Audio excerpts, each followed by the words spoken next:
So Rennie's starting. 5 minutes or so for opening arguments, a couple of minutes for rebuttal, and then if there are any questions, which I hope there will be, try and put them on the spot and have a challenge of what they've got to say.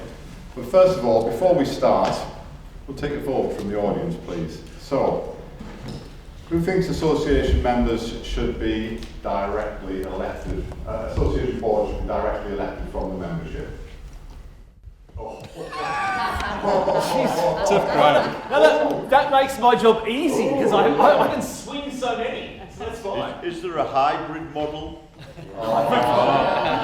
Let's find out. So, am I to take it then that all hands up for those who think they should be independent, directly appointed?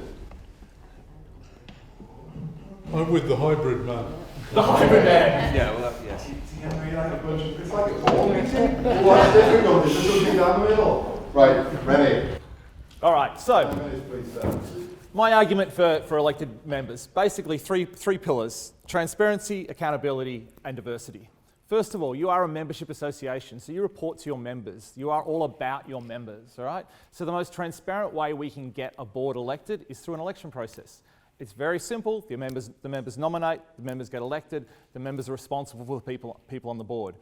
If you've got a selection criteria or a selection committee, then how do you keep that transparency and how do you keep that accountability back to the members? Who's on the selection committee? Who chooses the selection committee? Is the CEO and the chair on the selection committee? Because if they are, like Kieran said, you've basically got a CEO or a chair electing their own board members. Is that actually the best way forward? So the election process, while it's simple, it's transparent, and it's reflective of the membership. It's also accountable because the members are then accountable for their own board members. So they put those board members there. Whether they chose to vote, whether they chose to nominate is irrelevant. They are still accountable for their own board members. So if the time comes and you end up in an AGM and the board are putting some controversial decision forward, then you have the power of standing there in front of that group and saying, that's fine, this is our point of view, and you might be disagreeing with it, but remember, you all voted for that person to be on that board. And if you want to make change, you can nominate yourself or you can nominate someone else, and you have a very transparent and clear way of getting a position on the board. The third point is diversity, because you might think you know the best people that you should be on your board, and you might think that you want to put this dynamic together. And you might have a member who has an agenda or who is a difficult person or whatever. But how often, when you get that board member onto the board, even if that member's got an agenda that's contrary to the rest of the board, that forces the board to challenge that person. It forces the board to rethink that concept. It forces the board to deal with it. And so therefore it actually creates a dynamic within the board that allows them to cope with change and to potentially make better decisions. So if you have that election process, you've always got the ability to have a diamond in the rough or a person who's actually reflecting the interests of one particular segment of the members on the board so you can deal with their decisions right then and there. And Andrew's going to talk all sorts of things about consistency and importance of the job and all the rest of it. But the reality is, the reason you want to make this change is to make it easier, right? You want to make it easier because it's easier to deal with a board that fits in a certain category. It's easier to deal with a process where people nominate and put CVs in and then you have a selection committee. Yes, it's easier, but is it necessarily the best way? If you go out there and buy a Ferrari today and only drive it in first gear, it's not the Ferrari's fault.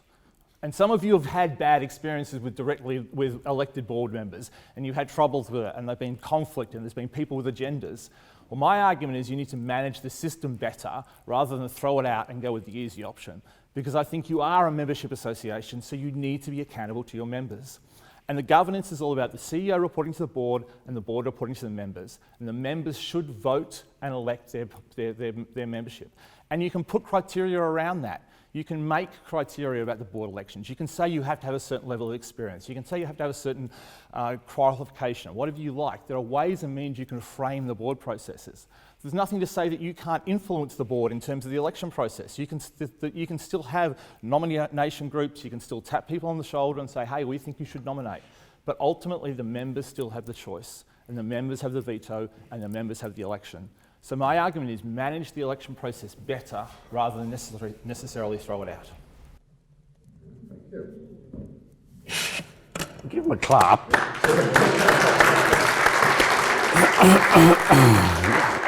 Give him a clap because he's wrong, but he can still... we are not-for-profit organizations, but we're also not for loss. I shop in Tesco. It doesn't give me the right to sit on the board of shareholders and trustees and directors of Tesco. If I was rich enough, I'd shop in John Lewis. It doesn't give me the right to sit on the board of that organisation.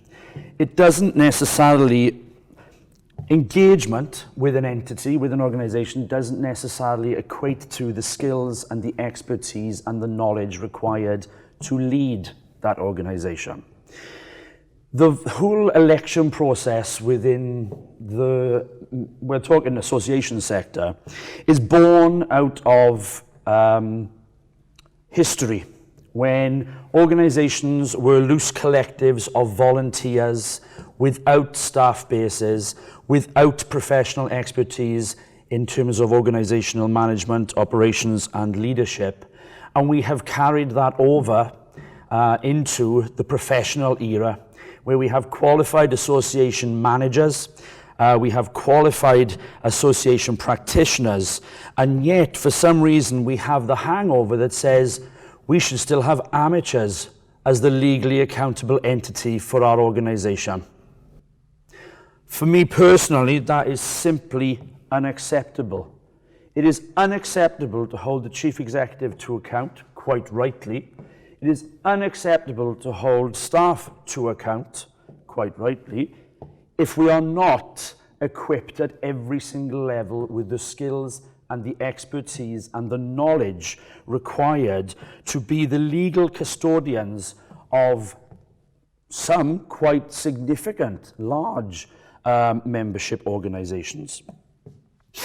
Yes, I acknowledge the piece about culture. I think there are cultural headaches within this sector that dictate the only real effective option is to have appointed professionals. We spend an awful lot of time as employees of associations demanding that we invest in our continued professional development, but we systematically fail to invest in our directors. Some organisations will, but generally we fail as a sector to recognise the need for professionalism at board level, and we end up in environments where we have a lack of consistency, we have a lack of strategic minds and mindset and planning, and we certainly work in an environment where organisations are struggling with the transformative and generative agendas, because it is easy for me as a volunteer to sit at the board table and discuss operational fiduciary activities. It's easy for me because I understand money, I understand legalities, I understand the law, we're breaking it or we're not, I get that, but I simply cannot engage in the strategic planning process, because in my day job, I don't do that on a daily basis. And yet you expect me to be parachuted into this board table 4 times a year and give the chief executive and the senior management team the support, the advice, the guidance, and the direction that they require to run a successful membership organisation. Seems unfair to me to put that level of responsibility onto members. There are always avenues in which we can engage members in an effective manner, and that's not the board table. It's membership forums, it's membership committees, it's surveys, it's focus groups. There are plenty of ways in which we can understand the way in which our organisation needs to evolve to respond to member need. And I'm not advocating that we forget the membership. What I'm advocating is that we separate the realities of organisational good governance with the need to be a responsive membership entity. And sadly, too often, we are in the situation where membership bodies are not able to progress because they are hindered, and through no fault of their own, they are hindered by poorly qualified, inexperienced, but well-meaning volunteers. And we fail them because we fail to routinely invest in our succession planning.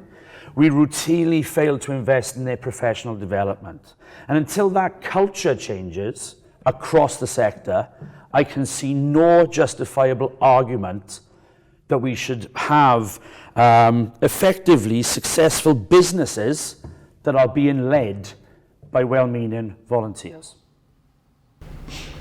So, Rennie, mired in history, should be shopping in Tesco's and got no talent anyway. Well, you need to shop more in Tesco's so he becomes a shareholder and then he can be on the board. That's the solution. But yeah, Andrew, you talked about the fact that we've come a long way and we've got professional management and professional CEOs and all the rest of it. That's exactly why you need to retain the volunteered system. If your professional CEO can't influence the board, if your professional CEO can't manage that election process, then what's wrong? You've given all these reasons about having poor boards, having poor people on the board. All these can be managed through managing the election process properly. You haven't actually given us a reason why it needs to be directly elected or directly appointed. If you manage the election process, if you have the criteria in place, if you communicate to your members about what the board do and how they do it, if the members know exactly what the board are doing, you will attract the right people. The idea of training and all the rest of it is exactly the same with an elected board. You should be training your board members. You should be training your chair. All these things are the same. I mean, you're saying that the membership don't have the skills to do this job, so where are you getting your members from, your board members from? You're still getting them from the membership.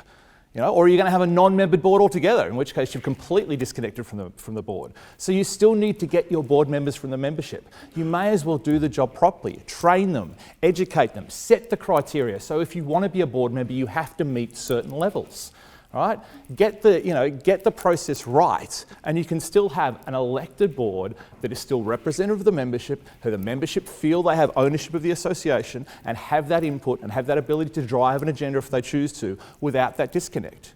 Because if the chairman reappointed the next chairman every time, would people think that's fair and equitable? If the Prime Minister re-elected the next Prime Minister every time, would people think that's fair and equitable? The membership need the opportunity to make change if the need is there. I think you've misunderstood the point I was making in terms of appointed directors don't come from the membership. You absolutely recruit external expertise. You absolutely bring somebody in who has expertise in diversity and inclusivity, finance. So you're saying no members on the board? No members on the board. It's a business. It's a business. We're not for profit, but we're not for loss. No members on the board. There are avenues. So you've lost face of your membership. You haven't got a single member that's got direct equality in your group. Yet we've got groups all over here with people that have come onto the boards. Case in centre here, a person who's come onto a board who didn't know what it was going to be like, who took it as a learning experience and has become a better person and has become a fantastic board member, would not have had the opportunity under yours, because there's no way they would have applied for a job to say, do you want to be a board member, because that's way outside their comfort zone. We want to put our members onto the board. We want to train them. We want to educate them. We want to make them better people and make our association a better person, organisation. But then how do we ever conquer the headache of, I stood for this board because I want to make the conference better? Make the conference better. But I'm sorry, as a chief executive, you want to be sat in with your board members and them sitting around the table discussing with you. And maybe let's bring in your conference manager and let's talk about catering, let's talk about venue. It doesn't make sense because people can't help. But no, let me finish. You've had more than your say, sir. We have more that people cannot help falling into slippery slope into operational reality. I think it's pie in the sky utopia vision you've got that suggests that a member who, let's say for argument's sake, comes from the self-storage industry, maybe, that they volunteer, put themselves forward, they stand for election. Their peers, who are ultimately supremely unqualified to recognize the skills and expertise required at board level. So we don't only have to educate those people who are elected and put onto the board, we've also need to undertake a mammoth exercise to educate the membership to make sure that they're not voting for somebody who wants to make the conference better. They're voting for somebody who has a legal responsibility to protect this organization. And how often have you been sat in boardrooms where and we all as chief executives have been sat in boardrooms, tearing our hair out, most of us, Ian, tearing our hair out because individuals perceive their role as being representative of the membership, and therefore I have to advocate for the membership, not protect the interests and advocate for this organisation, which is my legal responsibility. I am not legally responsible to the members. He's the legal. How is it we've got to a position where the best interests of the association are not the same as the best interests of the industry? How have we got to a place where the best interests of the organisation from a fiduciary view or whatever are not the same as the membership? Yeah, that they should be aligned, and we're a membership association. I'm all for corporate, don't get me wrong. I'm a business person. I've got an MBA and all the rest of it, and I constantly do lectures on the fact that associations need to be run more like businesses than like charities. All right, so I'm all for that, okay? Sorry, charities is a poor word. but there's a big difference between not-for-profit and not-for-dividend. But at the same time, we are still membership associations. We are still there to serve the membership. And the best way to do that is to have members on the board. And if you're not, all the things Kieran said in his session this morning, and I'm going to talk about this afternoon about how you get there, is the fact that you run your board meetings properly. You put the papers up there. You make sure they only talk about strategic issues. You have independently facilitated strategic meetings where everybody talks strategy. You need to manage the meetings better, and that's part of the role of the CEO and the executive team to make sure that happens. You know, and I'm not saying you don't have independence. You certainly have independence on your board. You don't have to have an exclusive membership board. You can have independence from outside. You can have directly elected representatives. But the bulk of the board come from the membership and are controlled by the membership, and have that input. And you can train people how to be board members. You can impress their skill set. Could I just make one point? No. Did you see Ian flinch when you said the word controlled by the membership? Andrew, what you're saying is you have a dysfunctional board. So instead of training, you want to go outside and appoint your own board that'll take the organisation on a trajectory away from what the membership actually want. That's what you're saying. No. Thank you. You should be up here. No. When did I say that? When did I say? I say there are avenues that inform business development. There are avenues that allow us to understand what the strategic plan is for the organisation. There are avenues. Sorry? Nobody will do it as good as what a member will. And isn't it ironic that all these corporate boards are being told that they need to be more connected to their customers and their users and get more involvement, and you're here saying that you want to go the completely opposite way? Hybrid. An elected model is basically a hybrid model because you have the ability to bring independents on. This is what I'm saying. You can still have that elected model and have a board of 9 people with 3 independents, or 4 independents even if you want to go that path. And it allows you to do that. That's what I'm saying. I'm saying you don't need to throw the election model out to get to where Andrew's going. You just have to work it a little bit better. The truth is, neither of these are attractive solutions. Well, So- gentlemen or the argument? Both. If you have people that are disconnected from the membership and they're completely autonomous and doing their own thing, all the problems you outlined will be there. If you go with membership as a pool, you may not be able to attract the right talent. You do need to keep the option of both pools available and build a team from that basis, I think. It's a hybrid model you need. That's the one you should have been advocating. And how do we generate that with it if you have perhaps 2 associations, 2 bodies that have those distinctly held views? How do you start in the middle of building that consensus or driving that desire to have a hybrid model? And I guess how you define a hybrid model as well. What is a hybrid model?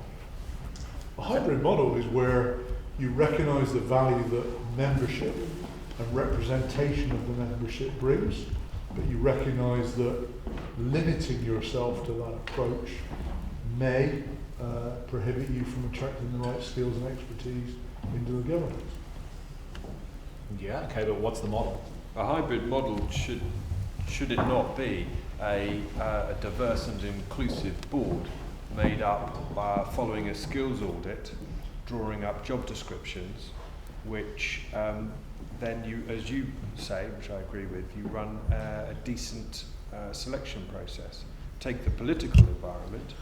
Each of the political parties have their own selection procedures, which are antiquated, strange, sometimes unseen and unseemly. And you can often get strange results, and then those parties put up their candidates for election. One of the problems in that sense is the selection process. They're fishing from a pool of the party membership, which is still not at all diverse or inclusive. So a good board, as we've learnt today, is something that is diverse, and a skills audit and recruiting to that with a selection process, I think could be the basis of a hybrid model. And like many others here, by the sounds of it, I too would be a fan of a hybrid, to have representations from the membership, but also if it's going to be diverse and inclusive, you need people from outside. Yeah, and like I said, my argument's never been that you shouldn't have people from outside. My boards have people from outside, externals, but they have that that component as well. So that the membership have the opportunity to influence and change if they need to. If they can get a person, nominate them, get enough people to vote for them, then they get on the board. If they can then sway the board on their line of thinking, then so be it. It gives them that avenue. So what's the difference between an election process and a selection process? Because the membership still have the say. The selection process is ultimately decided by a committee which the membership have no control over, and the CEO and the chairman do. Because no matter how you carve this up, the CEO and the chairman are the ones that are going to control the selection committee. How else do you get them? Do you elect the selection committee? In which case, why have you bothered in the first place? So ultimately, you've got a selection committee controlled by the CEO and the chair. You can dress it up any way you like, but that's what it'll be. Either that or it's completely disconnected. So therefore, you're channeling your thoughts process already. People are naturally prejudiced. You know this. If you've ever done a job interview, you know you're naturally prejudiced. Everybody's naturally prejudiced. It's a human nature. We get on some better with some people than others. So if you've broadened the pool, if the members are electing, then you've removed that. You've given them the say. And it's a voluntary election. So let's be fair. We all know that they don't all vote. They're all only going to vote when they've got something passionate to vote about, and that's not necessarily a bad thing. But you want to get contested elections. A lot of the problems I see with elected boards are the fact that you don't have contested elections. So who wants to be on the board? You didn't step back, so you're on. Yes, that's going to cause you problems. But again, manage that process. Educate, like Andrew said, we put out in our board, every time we have a board meeting, we put out what was discussed at that board meeting out to the members, a summary of what happened, the fact that we're talking about strategic issues, that this is what we're not talking about the colour of the napkins or the speakers, we're talking about the big picture issues. When we do the board elections, we put out what the role of the board member is. We have the induction kit out to everybody that nominates to the board, gets given the induction kit before they get in. I'm talking about some of the stuff I'm going to talk about this afternoon, but you go through the process to make sure you get the best candidates you possibly can, and you deal with the ones that don't. Gentleman at the top there. On the elected thing, what's the risk? Well, there is a risk in actually being elected on a point in time issue. So look at Brexit, prior to the last government, and looking at the Parliament as a sort of board in itself, it becomes divisive, because actually what you're ending up is battling on a specific issue. And I think in Brexit people were crying out, please, think of the good of the country. So your model is how would you ensure there is a long-term view around the health and the right actions to take for the organisation, rather than just electing on a point in time issue which potentially will cloud judgments moving forward. So I think it's about how you rotate your board members. So you obviously don't elect all your board members in one given period of time. So if you've got 3-year terms, then you elect them periodically. So you don't get the point like you do in a general election where everybody's voting on one point at one point in time. I think an association board should definitely be a rolling board where you have an election every year for 1 or 2 positions on a 9 or 10 people board. So you might get somebody coming in on the focus point in that point in time, but in 2 years' time, that point will have changed, and that group will never have a dominating force on the board. But at the same time, they will have an influence on the board, so they will be able to bring the Brexit issue or whatever it is to the table and have it dealt with and put their input into it. I think Does that answer your question? If I may, just before we have another question, that is profoundly naive to consider. Every board we know that every board election is a personality contest. That's the reality of elected boards. It's a personality contest. It's not about an individual. I don't look at Rennie as he's standing for election and think, that fella, he's going to have real impact on that issue that I'm concerned about. we're naturally all self-interested as well, and we're going to look at you and say, Such little regard for your board member, for your members. well, Such the reality little regard. the reality is, when it comes to a vote, I'll absolutely vote your way, because otherwise I'm out of work. The only way I make a living is working with these boards. But I think it's naive to say that people are, the electorate, the membership is going to be engaged enough with the process to elect somebody on the basis of an issue or an opportunity or an impact they want to see happen at organisational level. They will vote for somebody they know, they will vote for someone they like. And chances are they'll vote for someone who occupies the same echo chamber as they do. No, they won't vote at all. And how is that? How is not voting at all any better? Because then that's not representative of the membership. It's about giving them the opportunity. It's about being transparent. It's about being democratic. It's about being in a membership association that represents your members. And if you have one interest group that lobby and get their person on the board, then so be it. Deal with that as an interest group that has a passionate enough interest that the board should be dealing with them. But we're not talking about the organisation being representative of the membership. We're talking about the board and its role and responsibilities, and that isn't necessarily to be representative. The organisation can. Yeah, but the board sets the strategic direction. How can the board who sets the strategic direction not be representative of the membership? It should be membership. You talk about diversity, the number one point of diversity for your board is it should be representative of your membership. In the case of the Sign Language Council, it should have a high. In the case of self-storage, then it should be representative of the self-storage industry in terms of the big operators, the small operators. We need that representation at a board level. Time for two more questions, then we'll wrap it up. So Andy first now, go on to the top there.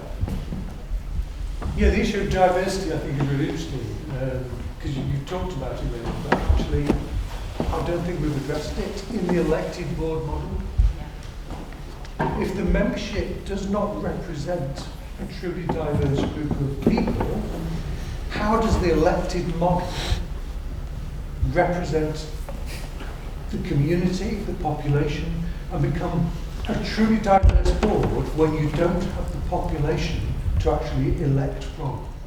This is the challenge with diversity, though, isn't it? Because it's all very well to say you want a board that represents the diversity of the world or the community, but what is your board representing? If your board's the Catholic School Association of London, is it important that you're representing the Muslims and the Jewish? Because that's actually not your group. If it's the Self-Storage Association, now it's up for debate, but bottom line is you're representing your members, and your members are of a certain group. So I'm not necessarily meant to jump into this right here, but I've worked with an organisation who has a board that's made up exclusively of 70-year-old white men, and that reflects quite well their membership. They are facing a crisis because they're not attracting new members. And they had a board meeting where they sat and they discussed whether they needed to change the way they get people on their board so that it was more diverse. And they talked about it for half an hour and they voted no. But you need, look, there's no doubt you need diversity. There's no doubt you need diversity in your board. Yeah, sorry. Yeah, just to say, I've seen a number of kind of membership bodies who have had the majority elected from the members, and one of the things I found that as they started to grow and expand significantly, a lot of those elected members struggled with the scale of what the organisation was evolving to. And what I found in a number of cases, and you kind of alluded to it, where they brought in a couple of really strong, independent, genuinely independent non-exec directors, they not only improved the overall capability of the board, but they also avoided, in a number of cases, some serious groupthink type problems. The lady just mentioned a very serious, obvious one there, right? So I think the gentleman at the start who kind of mentioned that, I actually think you need to find a model for both. That the pure elected body, in my view, doesn't really represent just the way membership bodies are evolving. They're just getting too big and too complex in their services. But on the other hand, I do accept the point that you have to have the voice of the member at the board, right? But how that voice is represented and how the overall views to ensure the overall stewardship for the organisation in its broadest sense there's a balance needed there. Yeah, and that's really my argument. My argument is that you have those independent board members to qualify the 75-year-old white guys, but the election We've run model out goes of through. time because we're already going towards lunch. So it's an excellent summary. Thank you. It's saved me from doing it. I think we will put it to the vote, but I think there may well become a third option here. So votes for Andrew's model of Poynton. Well, I think it's hold on, you had half the room before, and now you've lost them all. Surely that's going to be a win to me. Yes, we will have a third model. So no, I was going votes for Rennie purely, and votes for hybrid model. All right. Thank you very much, gentlemen.